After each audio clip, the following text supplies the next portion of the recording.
What's going on, everyone? Jeremy here from the Quartering, and I've got a classic get woke, go broke moment. I feel like I haven't done that in a very long time. By the way, this is a very, very happy story, I think, for those who are sick of kind of getting this woke ideology crammed down their throats from somebody who just sells hot dogs or bakery or, well, coffee in this particular case. And so many of these businesses want to make political statements. We saw this with, the free speech events being canceled in breweries down in Texas. We see this constantly with various dance story hours, all ages shows, things of that nature. Well, now we have a woke bakery that planned a drag show, all ages, after just 2 months, is now being forced to close over customer outrage. This is what happens when you spend too much time on the internet. So Suburban Bakery, quote, targeted after planning an all ages drag show could soon close due to horrific harassment, owner. Uprising Bakery and Cafe in Lake in the Hills first made headlines last summer when the bakery scheduled a drag show brunch that was for all ages. Now, you might be wondering, why is it a bakery having these type of shows? They thought they would get involved in the political banter, get a bunch of free press, get a bunch of woke people to go buy their muffins. This is a thing that everybody from Hershey's to Skittles to everybody else does, but things are changing. That's why, by the way, all these stories, this is exactly why I started coffeebrandcoffee.com. It's literally no gimmicks, no politics, roasted fresh daily. We have probably 15 different coffees for you to try. Very popular hazelnut churro, blueberry cobbler, French toast. We have decaf, K-cups, double calf. We've got premium cold brew. We've even added some detox teas, which haven't officially launched, but I put them up on the website the other day. So now we have the detox organic tea, and then we've got the relax organic, and we've got the licorice. So we've got all sorts of stuff. Promo code the Quartering if you want to support a company that you like coffee, tea, or cocoa, and you don't want them to preach to you. Uprising Bakery and Cafe in Lake in the Hills said it plans to close March 31st if it cannot make up for losses it has experienced when it became the center of a controversy in July 2022. Now, I want to be clear. They put themselves at the center of the controversy. It wasn't like controversy was thrust upon them. They embraced it with open arms. Quote, closing our doors is a direct result of horrific attacks, endless harassment, and unrelenting negative misinformation about our establishment in the past 8 months, owner Corinna Sack said in a statement. Look, you wanted this. You wanted free press. You thought you were going to be able to just go have an all-ages drag show, and that you were just going to get all the favorable media from favorable press from left-wing media.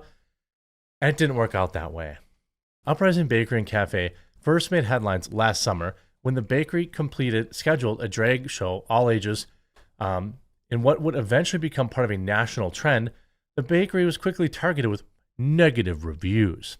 And later, people said that they were going to do vandalism or whatever. Now, as far as I know, they didn't actually do that, and I would never condone that. The night before the planned event, the bakery's windows were broken and the walls were defaced with spray paint, forcing the cancellation of the performance. By the way, I don't agree with that. I don't support that. If that happened, whoever did do that deserves to be prosecuted to the full extent of the law. Allow me to mince no words on that. Now, would I be surprised if it was, something that they did on their own for extra press? No, but I think there's really no evidence of that. So it's kind of hard to really put that on them. But that's neither here nor there.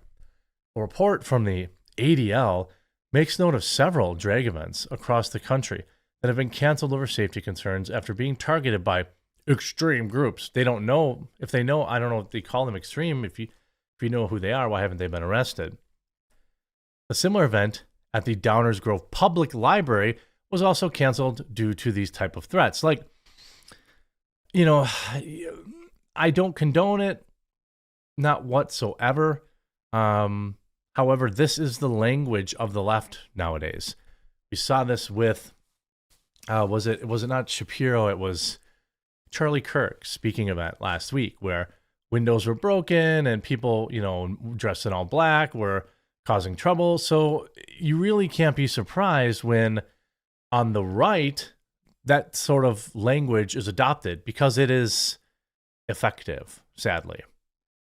Since the vandalism and the canceled show, the owner said that she's faced ongoing threats, horrific harassment, vandalism, a lack of support from local government to mitigate it all of which has led to a decline in sales. Again, I don't condone people, wrecking property or putting their hands on anyone else, any of that kind of stuff. But again, this was a calculated marketing move. Why did you feel like you had to make it all ages? Why did you feel like you needed to have kids there?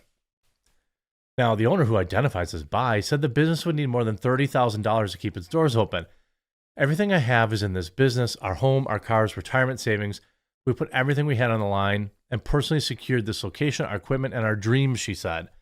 The bakery plans to continue to host several events and fundraisers through the end of the month with the hopes to keep their doors open and, if nothing else, reduce some of the debt. Well, I have an idea. Maybe don't host all ages shows for kids, drag shows for kids, or maybe, accept some responsibility there, make an apology to your local community.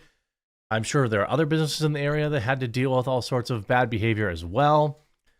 For its final 2 days open, the business asked that customers tip the same amount as their bill in an attempt to help employees left without a job. I wish to thank every single one of you who have defended us, protected us, supported us. I'm asking for one more favor. Help me send off our staff with a little financial protection. The Tip the Bill campaign will help as funds will be split among the staff. The goal is to give them the equivalent of one extra paycheck to see them through to their next venture. Look, as far as I know, it is not the employee's fault that their owner wanted to get involved in political statements instead of focusing on selling the best muffins, best crullers, or the best jelly donuts. I don't know what it is that they sell. If we have to go out, we'll go out with a bang and make it long-lasting positive, she said. It sounds like somebody's already accepted that they're going to lose it all. And Tim Pool tweeted, bakery want to do this type of show for kids. People say F that and stop spending their money. Bakery crying that it's now going out of business. They blame harassment, but passively mention, actually, it's because they lost money. Maybe doing these type of shows for kids makes people not want to buy your bagels. I mean, I wouldn't disagree with that in the slightest. That's why it's like I said, the core tenet of Coffee Brand Coffee is that we're not getting involved in any of that. We're going to make the beans. We're going to not lecture our customers. It seems like that's enough to set you apart these days. Well, now our product is also very good, which helps. But this just last weekend, another drag story hour hosted by New York Attorney General Letitia James descends into chaos as protesters are arrested during the 100-strong march to stop LGBTQ plus family event.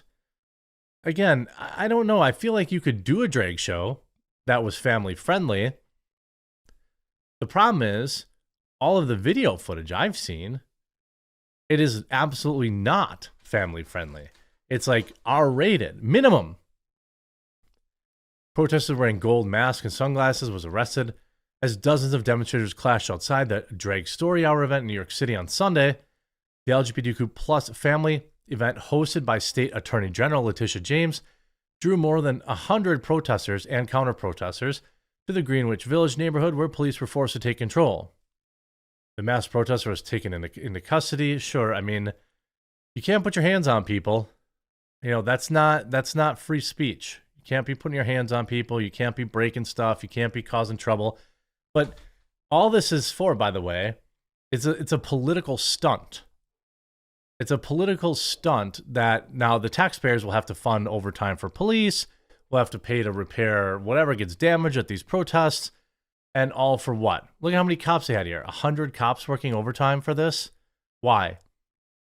It's so an attorney general can get free press. So an attorney general can, virtue signal to 0.02% of her voters.